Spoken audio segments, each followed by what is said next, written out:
Pelo menos 60 pessoas ainda seguem desaparecidas em meio aos temporais que atingem o Rio Grande do Sul. Até agora, a gente vai falar dos números da Defesa Civil, tá? São 29 mortes confirmadas. Há prefeituras falando já na localização de outros corpos, mas a gente vai com esse número oficial da Defesa Civil. Quase 15 mil moradores estão fora de casa, mais de 10 mil tiveram que ser levados para abrigos, e as imagens que chegam do sul do país são absolutamente dramáticas, de água chegando no nível do teto das casas, aquilo que a gente viu em setembro, em outubro, em novembro do ano passado, voltando a se repetir, mas agora em outras regiões também do estado e não só no Vale do Taquari. Quem fala de Porto Alegre, e tem alerta ainda de altos volumes de chuva até domingo, né? Hoje, amanhã e também no domingo. Gilberto Echauri está ao vivo conosco, falando direto de Porto Alegre e vai trazer todas essas atualizações. Diga, Echauri. Pois é, Carla, são oficialmente, como você bem disse, 29 mortes, 60 desaparecidos, 15 mil pessoas fora de casa e 70 mil pessoas atingidas de alguma forma. Municípios afetados, o número de municípios afetados também subiu para 154. Segundo a sala de situação aqui do governo do estado, essa já é e será a maior cheia já registrada nos rios Caí, Jacuí e Taquari. Você lembrou das enchentes do ano passado e que agora acontece de novo, mas acontece com mais intensidade. O nível do rio Taquari, lembrando, no ano passado chegou a 29 metros e houve toda aquela inundação que a gente registrou aqui na Band News FM. Ontem ele bateu na marca de 33 metros. Além do interior do estado e da região dos vales, também se agrava o alerta para cidades da região metropolitana de Porto Alegre.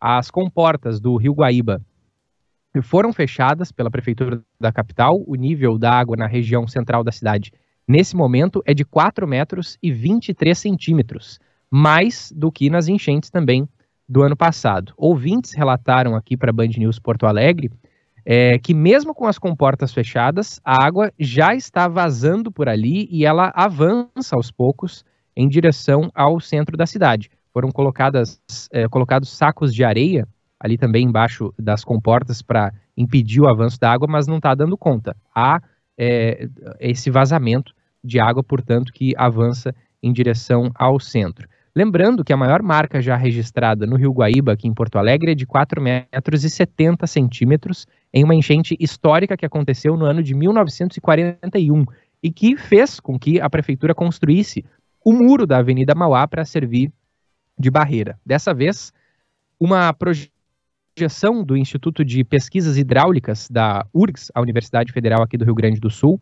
aponta que o nível da água pode subir e chegar aos 5 metros de altura, portanto, superando em 30 centímetros o maior nível já registrado até hoje.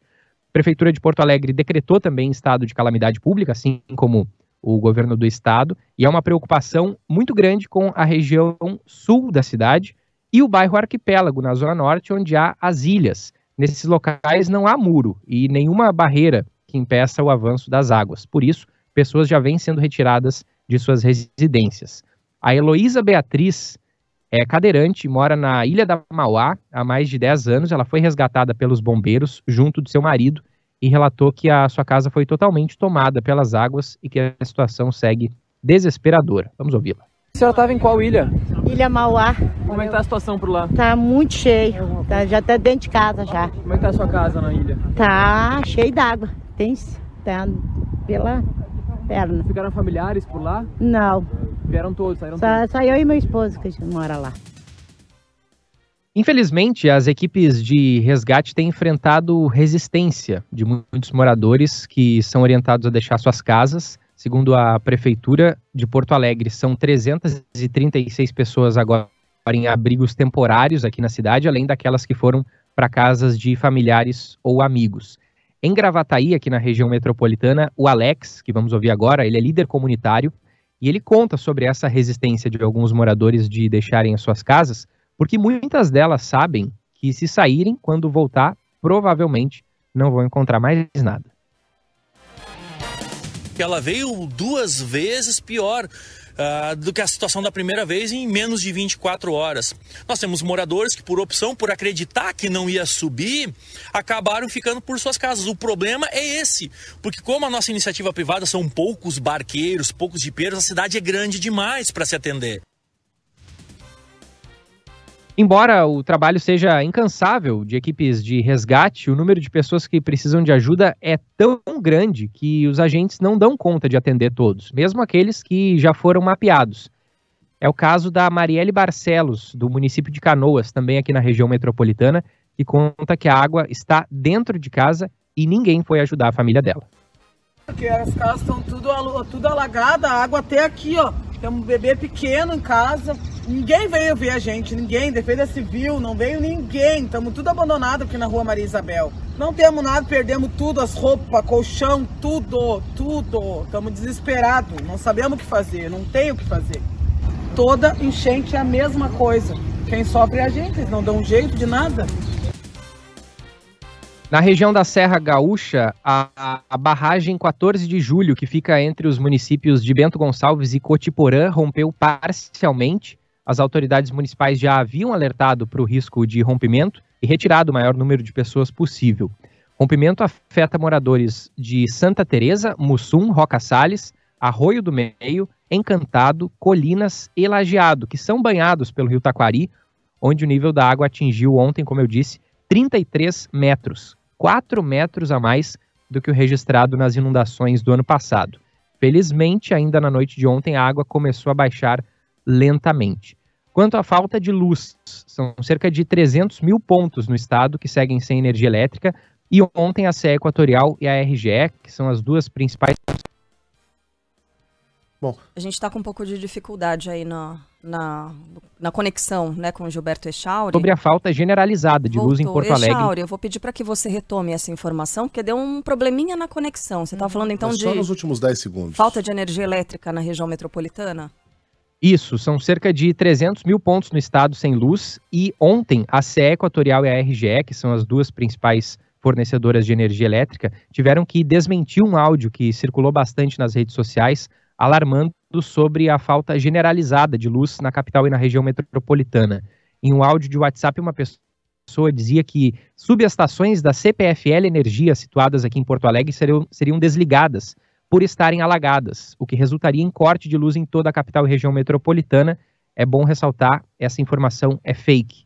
Tanto a CE Equatorial quanto a RGE dizem que não haverá desligamento geral de energia elétrica. Nas estradas, há 160 bloqueios totais ou parciais confirmados em rodovias estaduais e federais. Isso já faz com que municípios registrem desabastecimento de mercadorias e combustíveis, justamente porque caminhões com insumos não conseguem chegar em muitas localidades. Ao longo da quinta-feira, filas foram registradas para abastecer em postos de gasolina e os mercados também registravam um movimento fora do comum.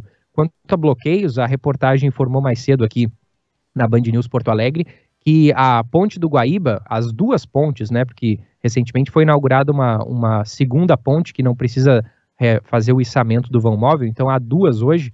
As duas pontes estão com o trânsito totalmente bloqueado em ambos os sentidos. Ou seja, quem está aqui na capital e busca ir em direção a Guaíba, em direção à região das ilhas, em direção ao interior do estado pela BR-290, não consegue passar.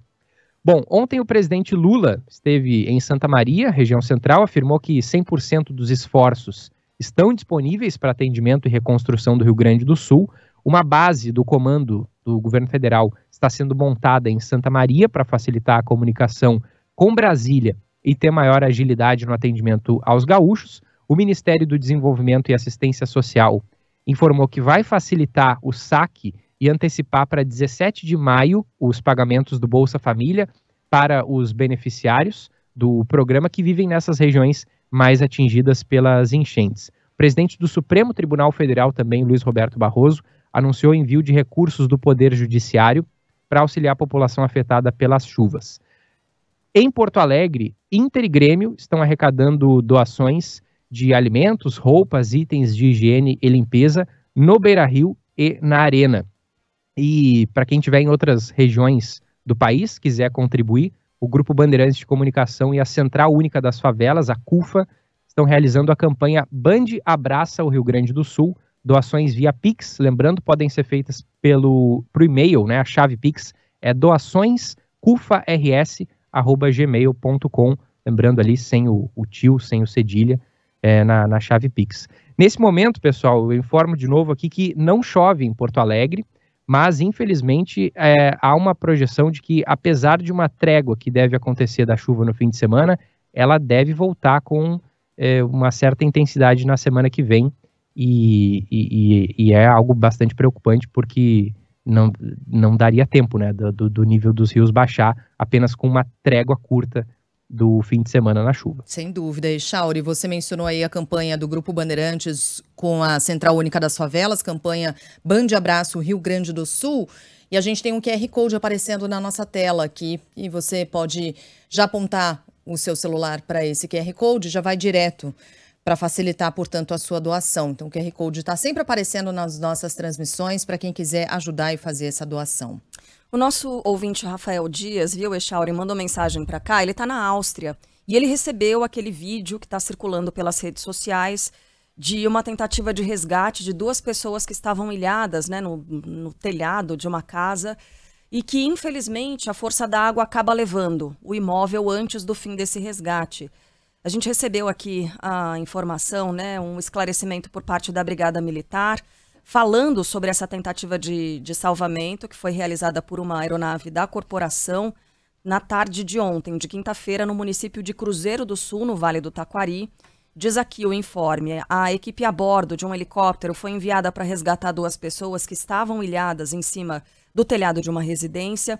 O tripulante responsável pelo salvamento desceu, resgatou uma das pessoas com sucesso. Ao descer para remover a segunda pessoa, a estrutura da casa não aguentou e a violência da água colapsou. O tripulante, que se encontrava içado ao helicóptero, sobreviveu.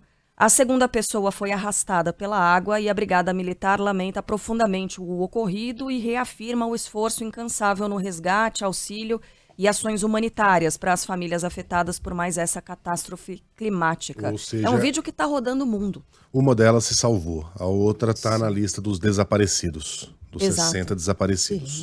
Mais de 4.600 resgates foram feitos, de acordo com os números de ontem à noite, pelo menos, né, da Defesa Civil. Provavelmente esse número para hoje já subiu. Isso apesar dessas condições muito difíceis, né, muito adversas, para conseguir resgatar as pessoas. Durante a noite também não se enxergava nada, mas ainda assim as equipes saindo a campo para tentar resgatar essas pessoas que estão ilhadas. A gente ouviu aqui a fala, né, de uma pessoa na região metropolitana de Porto Alegre, falando que todo ano as enchentes acontecem e essas pessoas estão sempre abandonadas. Mas o fato, né, Gilberto Echauri, e aí eu vou acionar aqui a fala do governador do estado, do Eduardo Leite, que voltou a afirmar que esse episódio é sem precedentes. Claro que há áreas que sempre alagam, principalmente no Vale do Taquari. A gente sabe que em alguns pontos viciados da região metropolitana de Porto Alegre, mas nesse caso, há áreas que foram completamente arrasadas pela água. E o governador pediu colaboração da população para deixar as áreas de risco. O que acontece? Muita chuva, muita água, solo encharcado, sem sol, não seca. E é especialmente importante as pessoas estarem atentas. Por isso que eu insisto, colocar-se em situação de segurança, não estar próximo das áreas de alagamento, né, dos rios, que infelizmente, insisto aqui, serão em patamares mais graves do que o que a gente viu em episódios recentes, mas é também evitar estar em localidades de encostas de morros que estão com solo encharcado e tem chance de deslizamento. Já são muitas pessoas vítimas por soterramento. Bom, Eduardo Leite falou sobre os altos volumes de chuva previstos, né, para os próximos dias, que vão manter os níveis dos rios elevados. A gente falou sobre rompimento de barragem, que também deve levar mais água para outras cidades, né? A água está descendo do vale e deve acabar formando uma grande enchente que vai arrastando coisa pelo caminho, né, no sentido da região metropolitana de Porto Alegre. O Gilberto Echauri também citou a presença do presidente Lula, visitou as regiões afetadas, né? Echauri, você falou aí sobre a sala de monitoramento. Segundo o presidente, no momento, a prioridade agora é o resgate das pessoas ilhadas, mas o presidente Lula prometeu não medir esforços para auxiliar a população de todo o estado. Queria prestar minha solidariedade ao povo do estado do Rio Grande do Sul. Da parte do governo federal, não faltará nenhum esforço para que a gente possa não só trabalhar arduamente, como já está trabalhando. Então nós vamos ter um comando aqui, o comando junto com o comando do governador. A gente vai então tomar conta disso com muito carinho, com muito respeito, para que as coisas possam acontecer. Ô, Echauri, eu vou pedir para que você fique na linha um pouquinho mais, a gente vai trazer na sequência a previsão do tempo, mas é que a gente tem aqui programado uma manchete da Bahia, do Luiz Felipe Veloso, falando sobre a confirmação por parte do governo da realização do chamado Enem dos concursos, apesar dos temporais do Rio Grande do Sul. Bom, a gente viu aqui os jogos do Campeonato Brasileiro sendo cancelados. É óbvio que Inter e Grêmio teriam totais condições de se deslocar até o aeroporto e viajar para outra região, mas não há nem clima para que isso aconteça. Como é que fica a situação do gaúcho, que vai ter que se deslocar por todo o estado para fazer parte desse concurso, desse grande concurso, né, dessa grande prova, que acontece agora. Domingo agora. Quando provavelmente vai chover. A gente vai colocar primeiro a manchete do Luiz Felipe Veloso, depois eu queria que você comentasse sobre as repercussões aí no Rio Grande do Sul dessa decisão, Echauri. Vamos lá.